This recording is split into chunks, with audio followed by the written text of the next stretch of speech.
Čau, čau! Ir 23. augusts, bet, jā, laiks tik ātri skrien. Bet es vēl par jūlijā izlasīto. Un šajā video es tieši pievērsīšos Frīdai Kālo, jo 6. jūlijā es publicēju video, kad viņai bija dzimšanas diena, kolāžu viņai par godu izveidoju. Šoreiz tad par grāmatām, kuras izlasīju. Tātad Heidens Ereres Frīdas Kālo biogrāfija, un to es otrais lasīju, jo jau biju vienreiz izlasījusi. Tad izlasīju Suzanas Barbezatas sakārtojumā mīlestības vēstules. Frīdas Kālo ar gan Diego Riveram, gan arī citiem rakstītās. Tad izskatīju un arī pēc tam izlasīju, tur ir mīlestības vēstules angļu valodā, šodien arī angļu valodā, jo latviski nav nekas tāds tulkots. Frīdas Kālo dienas grāmatu. Vienkārši patika baudīt, te arī ir skices un tekstu vienkārši tā spāņu valodā. Nav saprotama, es nemāku spāņu valodu, bet pēc tam bija, tālāk ir angļu valodā tulkojums tiem tekstiem. Šī ir ļoti superīga grāmata. Tad vēl arī bērniem ļoti koncentrēta un forši angļu valodā gan par Frīdu Kālo. Ļoti tā saistoši, bērniem saprotam, tā vienkārši, arī viņas gleznas, un tad ilustrātore Natālija Roja Castro zīmējumi ļoti forši. Šī ir ļoti forša grāmatiņa. Un tad tādu pavisam maziņu arī, kur citāti Frīdas Kālo apkopoti arī angļu valodā. Jā, šīs grāmatas angļu valodā, jo nav latviski tulkotas. Un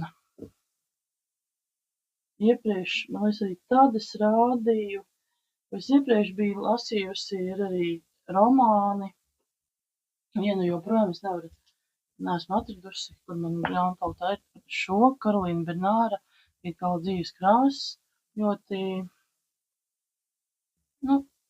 interesanti un saistoši.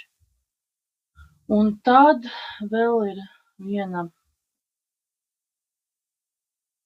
kuru to es, neatradu savā grāmatā, kaut kur, noslēpsies Keitas Breivermanas romāna Es Frīda, pēc kuras bija arī izrādi vairākus gadus atpakaļ Dēls teātrī, man šķiet, jo Frīdu Kālo tēloja Rēzija Kalniņa.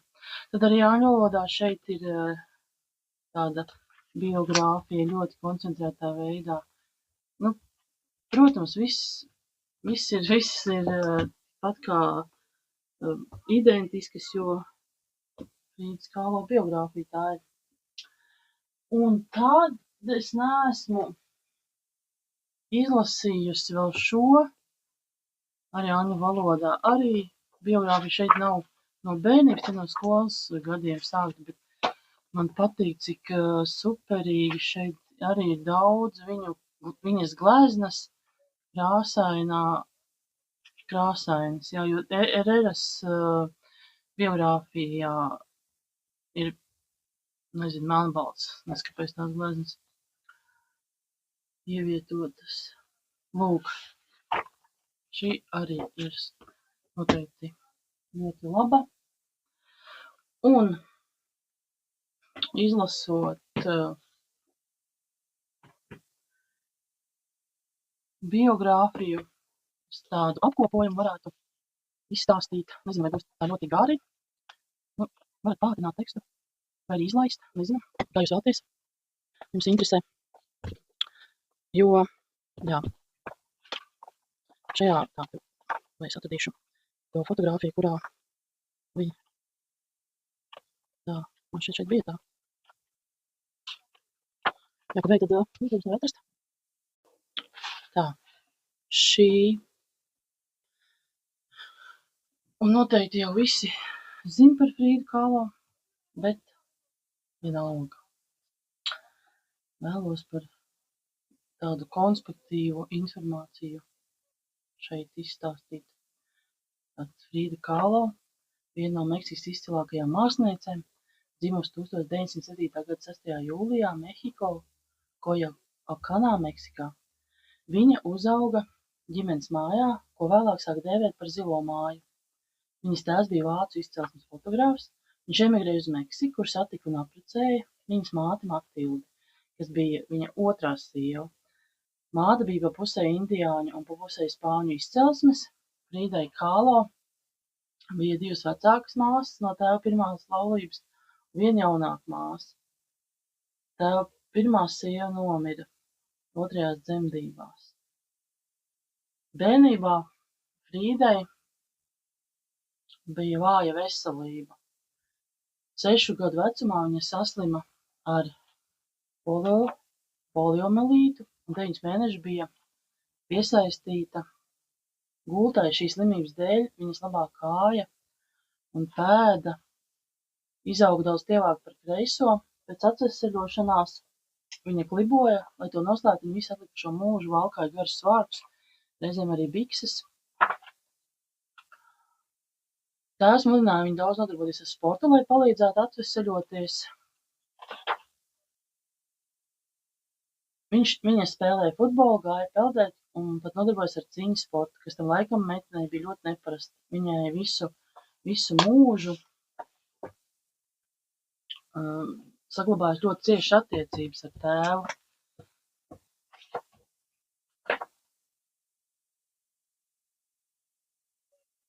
Tā.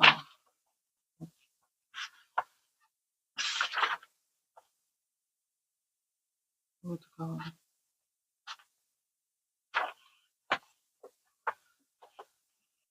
Tur bija fotogrāfijas parādi, tātad viņas tēvs.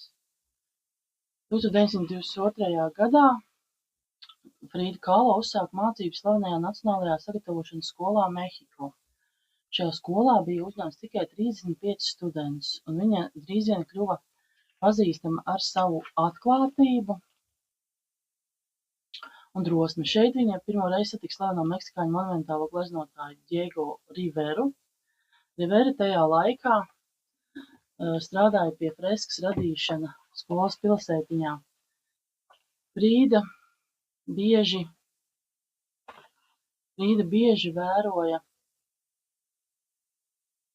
to vēroja, un kādam draugam teica, ka kādu dienu viņa apprecēs. Tajā pašā gadā, 22. gadā, Kahlo pievienojās studentu grupai, kurai bija līdzīgi politiskie un intelektuālie uzskati. Viņa iemīlējās grupas līderī Alejandro Gomesā Ariasā. Tā. Šeit viņai gleznojusi viņu.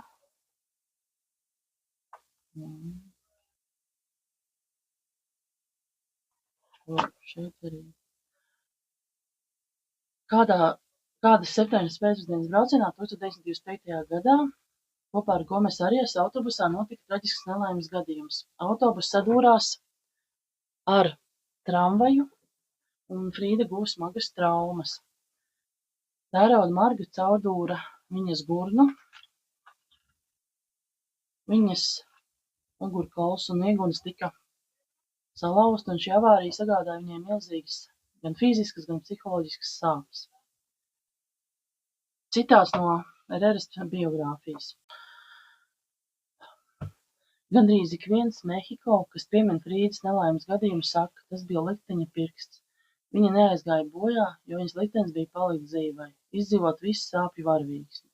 Pati Frīda sāk domāt, ka ciešanas, tāpat kā nāve, ir neizbēgams, tā kā mēs visi nesam savu likteņa nastu, mums jāmēģina tajā saskatīt gaismu. Viņa bija tik smagi ievainota, ka vairākas nedēļas nācās pavadīt Sarkanā Krusta slimnīcā Mehiko.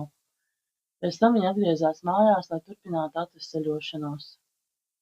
3 mēnešus viņai nācās nēsāt visa ķermeņa ģipša korseti.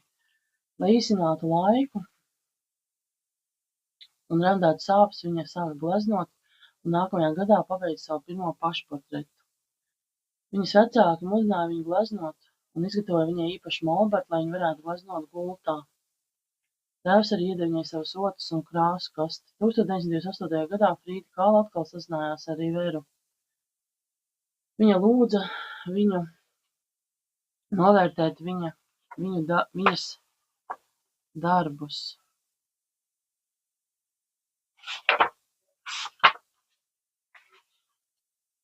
Un viņš viņu iedrošināja. Drīz pēc tam abiem sākās romantiskas attiecības. Par spīti viņas mātes iebildumiem Frīda un Diego Rivera nākamajā gadā apprecējās. Laulības pirmajos gados Frīdai nācās daudz pārvākties Diego darba dēļ. 1930. gadā viņa dzīvoja San Francisco, Kalifornijā, pēc tam viņa pārcēlās uz Ņujorku, kur Modernās mākslas muzejā norisinājās Riveras mākslas darbu izstāde.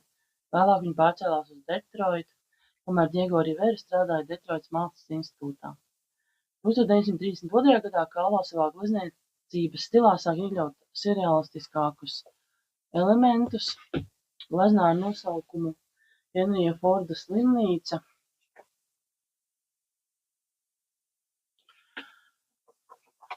1932. gadā gleznota Frīda Kahlo redzama kaila guļam slimnīcas gultā, un viņai apkārt peld vairāk objekti, tostarp auglis, zieds, iegunis un liemežs, tos visus savieno vēnes.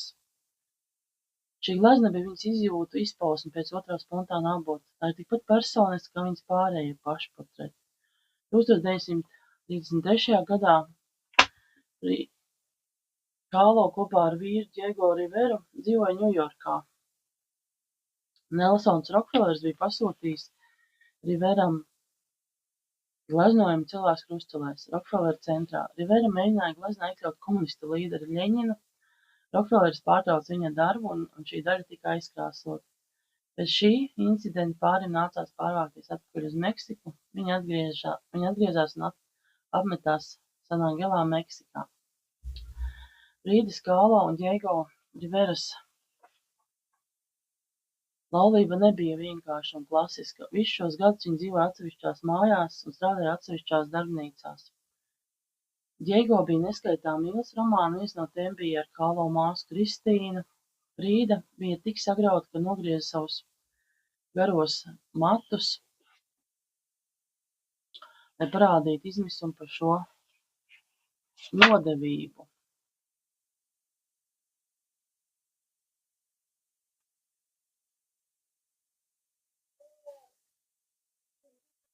Viņa ļoti ilgojās pēc bērniem, taču autobusa avārijas dēļ nespēja tos iznēsāt. Viņas sirds bija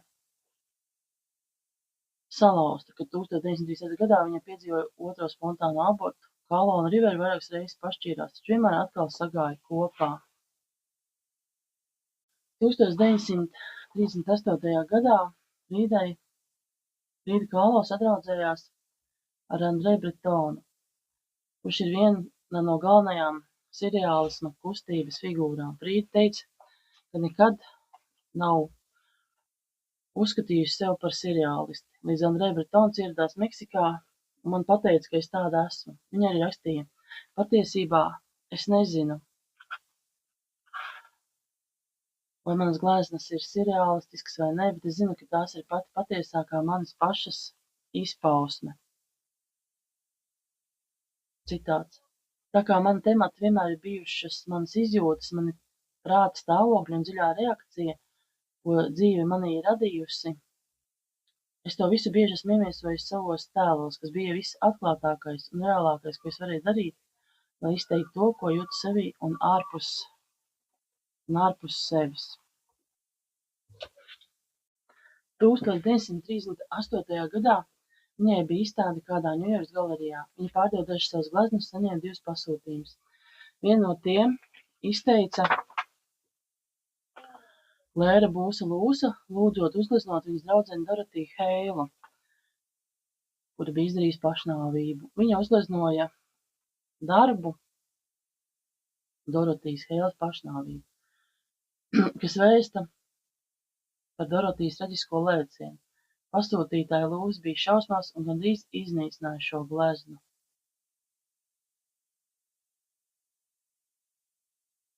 1944. gadā Frīda Kālo uzgleznoja vienu no saviem slavenākajiem pašportretiem Laustā kolonna. Šajā gleznā viņa attēloja sev kailu un vidū pārdalītu uz pusēm. Viņas mugurkauls ir salauzts kā kolonna.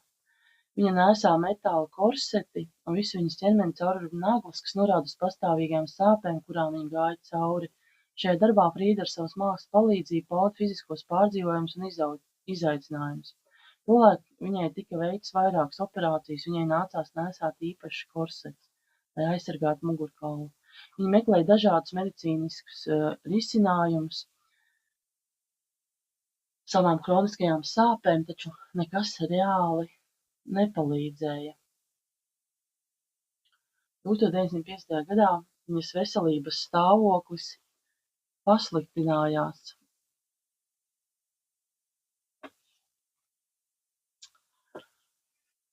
Tajā gadā viņas labējai kājai diagnosticēja gangrēnu. Nākamos 9 mēnešus viņa pavadīja piesaistīta gultā, viņai nācās uzturēties slimnīcā un pārciest vairākas operācijas. Tomēr ar milzīgu neatlaidību Frīda Kālo turpināja strādāt un gleznot. 1953. gadā tika rīkot viņas personāla izstāde Meksikā. Lai gan viņas kustības tobrīd bija ierobežotas, viņa ieradās uz izstādes atklāšanas ceremoniju. Viņa atbrauca ar ātrās palīdzības mašīnu un sveica apmeklētājus, svinot šo pasākumu gultā.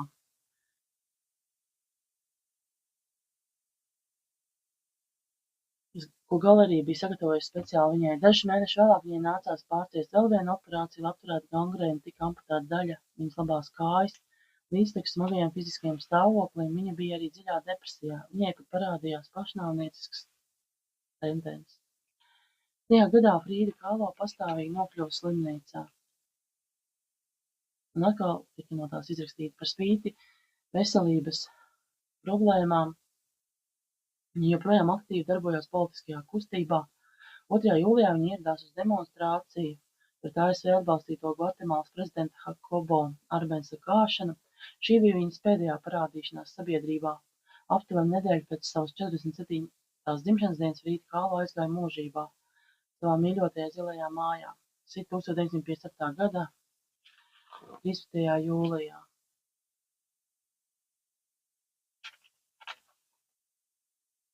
Oficiāli tika ziņots, ka viņa mirusi no plaušu embolijas, taču pastāv spekulācijas, ka viņa iespējams izdarījusi pašnāvību. Lūk. Abrīnoju, ka neskatoties uz fiziskām sāpēm un diskomfortu, Frīda Kālo baudīja dzīvi, gleznoja, mīlēja, iesaistījās sabiedriskās un politiskās aktivitātēs. Viņas gleznas ir fascinējošas.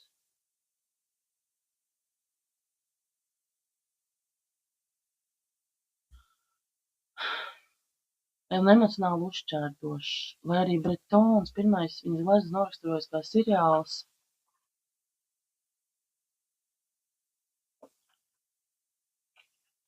Tomēr Frīda Kālo tas izbrīnīja,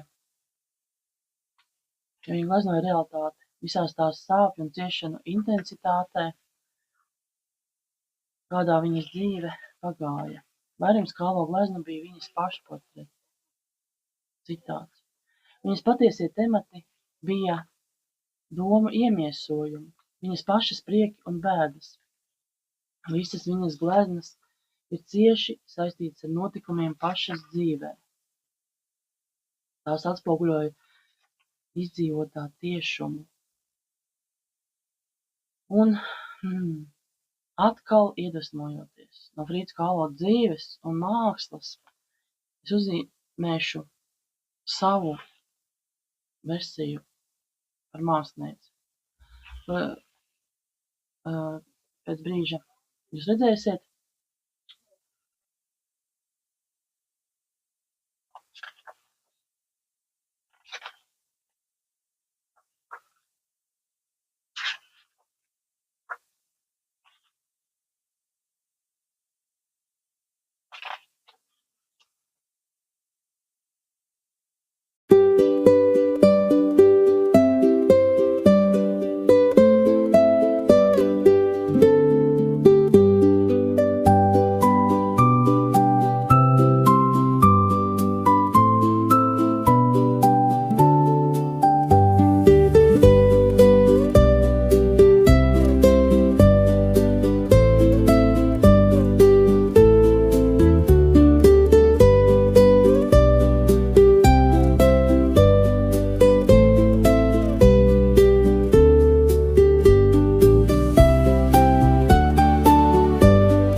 Katra Frīdas Kahlo glezna ir izskaidrota, aprakstīta un izvērtēta, bet ik viens skatītājs pēc savām sajūtām un pieredzi tajās ieraudzīt sev tuvo un pazīstamo, vai arī pretēji. Tas viņu var atgrūst un likt novērsties. Kā es raksturotu savu zīmējumu, vai sievietes nemet savās emocijās kā bez galvas, bez prāta. Kaut gan man neīpaši patīk, es nezinu, kaut kā izskaidrot un analizēt visus savus radošos darbus pēc sajūtām. Viņa jau kaut kāds pamats tam visam ir un to visu var izskaidrot. Bet, jā, ceru, ka jums